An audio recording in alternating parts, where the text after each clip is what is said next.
Bonjour tout le monde, on se retrouve donc pour parler des énergies et conseils de la semaine. Alors cette semaine, vous avez choisi sur Facebook de recevoir les messages des cartes Sagesse universelle de Tony Carmino Salerno. Cet oracle permet de recevoir des messages de guérison afin de trouver la sérénité et la paix dans notre vie. Aussi, la notion d'amour, d'appartenance à l'univers et d'acceptation de soi y sont prédominants. Ce sont donc avant tout des messages de soutien bienveillants. Si vous souhaitez en savoir plus sur ce jeu, je vous laisse découvrir sa présentation complète dans le labo. Je vous mets le lien dans la description sous la vidéo. Dans l'ensemble, ces 3 conseils concerneront tout le monde, et tout particulièrement cette semaine, car je n'ai pas pu m'empêcher de penser que ces 3 messages étaient liés face aux derniers événements. Je vous encourage donc à les écouter tous les 3 et de vous faire votre propre opinion.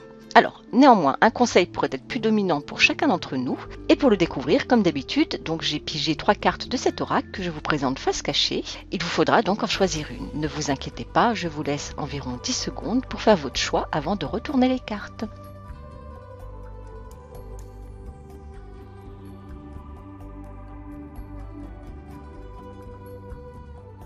Bon, les 10 secondes sont passées, donc on va découvrir les cartes. Si vous avez choisi la carte numéro 1, c'est la carte L d'améthyste, la tourmente se dissipe. Cette très jolie carte nous demande de nous laisser aller au changement car celui-ci est prometteur. Il est possible que depuis quelque temps vous viviez des conflits, tant extérieurs qu'intérieurs. Vous avez peut-être un mental trop encombrant qui résonne un peu trop face aux éléments extérieurs. Cette alchimie génère peut-être beaucoup de stress et vous empêche de vivre sereinement votre quotidien et vos choix. Il y a peut-être des éléments de votre vie que vous aimeriez laisser s'en aller car elles ne vous apportent pas ce que vous souhaitiez, ou encore des choses qui vous paraissent inutiles dorénavant. L'améthyste est une pierre qui aide à apaiser les esprits afin de retrouver l'équilibre et la sérénité dans notre vie. Elle permet aussi de nous aider à transformer et à transmuter les choses inutiles. Cette carte vous souffle qu'il est temps pour vous de laisser s'envoler ce qui n'est plus utile afin de vous débarrasser de la peur, de la colère, de la frustration et de l'anxiété. Il peut s'agir d'une manière de percevoir une situation, d'un angle de vue, d'une manière de penser, d'un schéma psychologique récurrent, d'une situation, d'un choix dorénavant désuet, etc. Les ailes d'améthyste vous conseillent d'accepter le changement, même si instinctivement et naturellement vous continuez à résister par habitude ou par peur de l'inconnu. Laissez aller, suivez le mouvement sans résistance, et si une phase de transition vous paraît être difficile à vivre, n'abandonnez pas car elle est la manifestation d'une renaissance en cours. Les ailes d'améthyste vous indiquent que la transformation en vaut la peine car un nouveau départ prometteur se profile à l'horizon. Si vous avez choisi la carte numéro 2, c'est la carte Lotus Rose. L'ouverture du cœur promet de nouvelles opportunités. Voilà une très belle carte porteuse d'un très beau message. Elle nous remet en question et nous interroge sur notre capacité à ouvrir notre cœur malgré les événements et les aléas de la vie.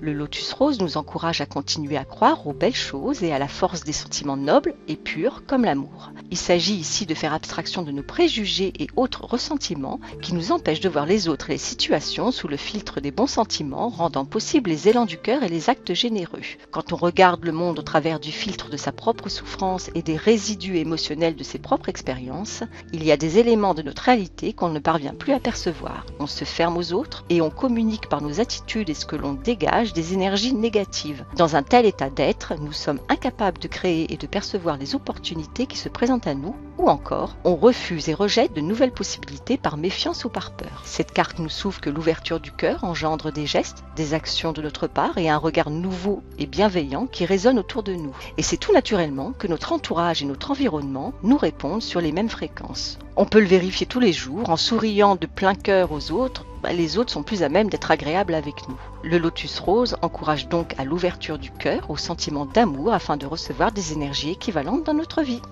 Si vous avez choisi la carte numéro 3, c'est la carte Cœur rêveur. Les objectifs portés par le cœur sont récompensés. Voici un très beau message d'encouragement. Il y a un objectif sur lequel vous travaillez depuis longtemps, quelque chose que vous aimez et où vous vous appliquez avec cœur. Vous avez aussi peut-être donné beaucoup de vous et de votre temps en aidant les autres d'une manière ou une autre. Mais voilà, vous avez peut-être la sensation de ne pas voir de résultats, ou tout du moins pas ceux que vous souhaitiez. Le cœur rêveur vous envoie un message d'encouragement. Il vous souffle que les projets, les objectifs et les gestes portés par les élans du cœur vont bientôt être récompensés. Il vous demande de ne pas vous attarder sur les déceptions passagères et sur l'impression que l'on ne remarque pas ou que l'on ne reconnaît pas ce que vous vous appliquez à faire et à réaliser. Cette carte vous demande de ne pas vous décourager, de ne pas douter et de continuer à faire les choses avec autant d'amour, car vos gestes, vos actions et choix trouveront bientôt un écho positif. Soyez attentifs aux moindres retours. Il peut s'exprimer de manière diverse et variée. d'un message de remerciement à une opportunité, de résultats positifs à un message d'encouragement, etc. Ce sont des exemples évidemment. Bref, n'abandonnez pas, ne lâchez rien et appliquez-vous toujours avec amour et en ayant le cœur à l'ouvrage. Je vous souhaite une excellente semaine, beaucoup plus sereine et je vous fais des gros bisous. À très bientôt.